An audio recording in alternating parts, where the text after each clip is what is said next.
కరవు మండలాల్లో మధ్యాహ్న భోజన పథకాన్ని విద్యార్థులు పూర్తి స్థాయిలో వినియోగించుకునేలా మానవ వనరుల శాఖ సంకల్పించింది. మధ్యాహ్న భోజనానికి సరిపడన్ని బియ్యం సరుకులను విద్యార్థులకు టేక్ హోమ్ పద్ధతిలో రేషన్ కూపన్లు జారీ చేయాలని మంత్రి గంటా శ్రీనివాసరావు అధికార యంత్రాంగాన్ని ఆదేశించారు.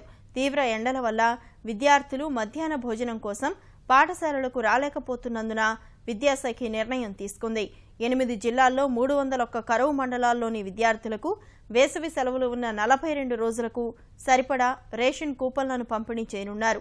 ఈ పథకం వల్ల 25 లక్షల మంది విద్యార్థులకు లబ్ధి కలుగుతుందని మంత్రి గంటా తెలిపారు.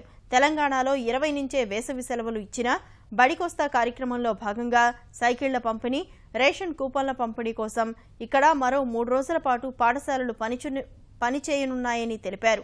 ఈ నెల 23 నుంచి వేసవి సెలవులు ఉంటాయని మంత్రి గంటా స్పష్టం చేశారు.